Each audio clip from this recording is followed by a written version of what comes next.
Today is September 20th, 2021, and this evening at sunset begins the annual biblical observation or celebration of Sukkot, as outlined in Leviticus 23. So I thought today might be a great day to share with you my first Sukkot that I participated in last year on October the 2nd, 2020. Now, about 2 months prior to this, I had this unusual dream where I was preparing this beautiful canopy bed. It was a 4-poster bed. It had curtains all around the sides. It had a top to it, and the whole bed was elevated on this prominent platform, like it was really an important thing. And I was taking great care to make up this bed and fold the corners just right, make sure it was all tucked nicely. And while I was preparing this canopy bed, I was chewing on this odd large lemon that seemed sweet and squishy, and somehow in the dream I knew that this had been cooked or prepared somehow, and that this lemon had come from some other region or country. So when I woke up from the dream, I went to the internet and researched if there even was such a thing, and I was shocked to find that there was.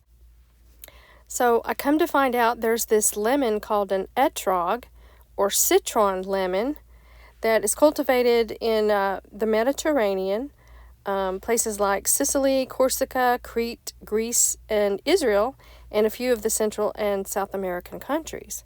And as I researched this lemon further, I found out it was a main element of the observation of Sukkot. And I also discovered that after Sukkot, many people take the lemon and they boil it in sugar water to make candied etrog or candied citron. And I thought, oh my goodness, just like my dream. It was candied. Apparently it had been boiled in sugar water. So I felt like this was really the Lord telling me through the symbolism of this dream that I should participate in this holiday. So I went to Amazon and I ordered an etrog and lulav kit from Amazon and a few extras for my friends. It arrived at my door in the nick of time. I believe it even arrived that morning of Sukkot of October 2020. But here you can see it was packaged really well. It has the palm frond, the myrtle branches, the willow branches, and the etrog. The etrog was carefully packaged in a foam wrapping to keep it from any bruising, so it was very well protected. I was a little disappointed it arrived green, but apparently from what I read, green is still kosher and okay. On a side note, in order to keep the greenery fresh for 7 days after unpackaging it, I kept it in water, and at the end of 7 days I began to notice that they were rooting. And this really surprised me because from my gardening days I knew that hardwood cuttings don't typically root in water. They're a little more difficult to root, and usually you have to use one of several different techniques, which is a little bit more advanced, like layering. Here's a photograph of the myrtle taken just 1 month later, and you can see how healthy and well branched the roots are. I feel like this had a lot to do with the willow branch being in with the myrtle, because willow branches are known to release hormones. So apparently this myrtle really benefited from the release of the hormones of the willow that was in the water with it. Some speculate that this is what Jacob used to treat his flocks in Genesis 30 when his flocks were doing better than Laban's. It says that he gave his flocks willow. Well, willow has these hormones in it, so that may have had something to do with why his flocks did so much better than Laban's. Not to mention the blessing of the Lord. Okay, so getting back to Sukkot 2020, it actually started on my birthday, and that weekend was also my husband and my 21st wedding anniversary. So I told him that because of this dream and how unusual it was and how it seemed to point to Sukkot, I told him that for my birthday gift and for my wedding anniversary, what I wanted was for him to celebrate Sukkot with me. And he agreed. So that morning of Sukkot, my husband came home early from work so that he could help me prepare. And when he pulled in the driveway, he said that he had a surprise for me in the back of the truck. So when I peered over the edge, I said, "What is this?" And he said, "Well, on the way home from work, you wouldn't believe, but this couple was moving and they were carrying this rug out to the curb. And he said, I stopped them and asked if I could have it, and they were delighted to put it in my pickup instead." So when he pulled in the driveway, he asked, would I want to use this for Sukkot? And I was so excited, and I thought, what a blessing. I said, yes, I would love to. So I took a quick picture of it, and then he drove off to take it to the laundromat so that he could use one of the supersized washers to clean it. When I looked back at the photo, I noticed that the sun coming through the leaves of the tree overhead had made this heart with the dove flying off. And I thought, oh, this is a sign that this weekend is going to go very well and we're going to be very blessed. After my husband dropped off the rug, he came home and we mowed the lawn and started preparing the Sukkot by putting together a little inexpensive tent. We also looked in the shed and found a shade cloth, which we tried on the top, and it fit perfectly. I was so happy. And so then we started putting the rest of it together, and it was a bit wobbly, so then we came back and we added some cable tie to sort of secure it a little bit better, because we still had to add some weight to the roof by putting a cover and some branches to the top. We also had to prepare other things like candles and oil lamps so that we could see at night because there's no electricity outside. So we added a little candle chandelier, and we brought out the tiki torches and filled them with oil and got them ready so that at night we'd have a way to see. And we'd have some flames burning at night to protect us from any animals. So here you can see that we've got the shade cloth over the top. We started tying it down and securing it to the frame. And we put a little fence around the bottom because we didn't want any critters inviting themselves into our Sukkot, and also to protect our little doggies because they were going to be sleeping out there with us. Here you can see the view from inside as we were beginning to get this together, and you can see how you can see through the shade cloth, but then you're supposed to be able to see through 50-50. It's supposed to represent an open heaven, and then 50% open and then 50% foliage. So we went then and trimmed some of the trees to be able to lay some branches over the top, and I think we got pretty close to the 50-50. Here you can see we're done putting the branches on, and we're tying and securing the branches to the top of the shade cloth. Now you can see in this picture there's another tent behind it. We could have used that, except that it has a solid roof, and you're not supposed to use a solid roof or have a tent under a tree.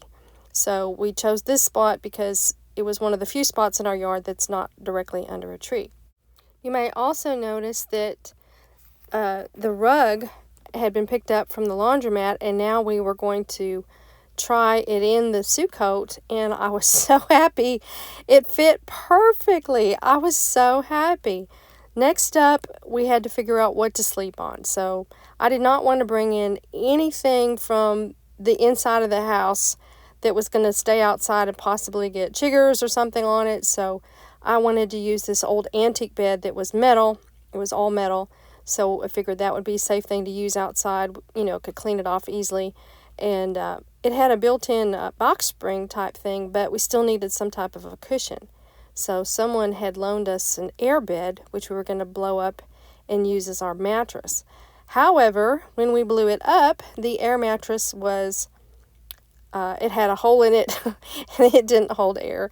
So we had to go to plan B. So we looked in the pool bin, and we found an old floaty that we had never used that was a double wide floaty, and we thought, thank God, this would be perfect. So we blew it up, and it was perfect. It actually fit the bed perfectly.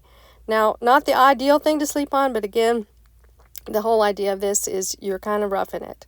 So we laid the popped airbed underneath this so this wouldn't pop, and then we laid this on top of our metal antique bed. Next up was surrounding this with the curtains, which we were very glad to finally put up because the mosquitoes were bothering us quite a bit. So with the shade cloth top and the mesh curtains, we felt like we could be secure inside here without getting bit with mosquitoes. We also decided to fire up the chimenea with some pinon wood and get the yard smoky with pinon smell so that it would also keep away the mosquitoes. It was getting later in the day, and now it was time for the final touches, so we brought out the sheets and the bedding and the bed covers. It was actually pretty chilly that night, so we wanted to be sure that we wouldn't get cold out there. So we also put up a little cot next to the bed for the dogs and put up a little table with a little lamp, oil lamp, and then you can see some flowers there, which my dear friends had sent me because it was also my birthday. So that made a really nice special touch inside of our suit coat. Another thing that made this weekend particularly special is that I had sent these Liberty Torch brooches to Kat Kerr, and she wore them. Not once, not twice, but 3 times that weekend. So that was such a blessing to me. It made my birthday and my first suit coat that much more special. As the sun was setting, we began to light the candles and the tiki torches, and this is a view from inside. It was a very special time also because it was a harvest moon, and so all throughout the night, whenever I got woken up by a critter walking by, I was able to look up through the top of the suit coat and see the full moon going across the sky chased by Mars. It was a very, very special weekend. So here we have a final shot of it at night when everything is prepared and it's time to rest and spend a Sabbath and spend the time in the suit coat. And I will say that this was such a special time for us. We look back on this with very fond memories, and it also really gave me an appreciation for sleeping in a real bed with real walls and a real roof over my head. So I have an even greater appreciation for and a heart for those who do not have a permanent place to stay. You know, people that are homeless or transient who don't have permanent housing. It really caused me to appreciate just a roof over my head and a comfortable bed to sleep in, you know, things that we sometimes take for granted. So thank you, Holy Spirit, for giving me that dream and guiding me to do this. Thank you to my husband for participating with me. And I would encourage any of you who would like to participate in this holiday to give it a go. I think you'll be blessed. Thank you for letting me share my first suit coat with you.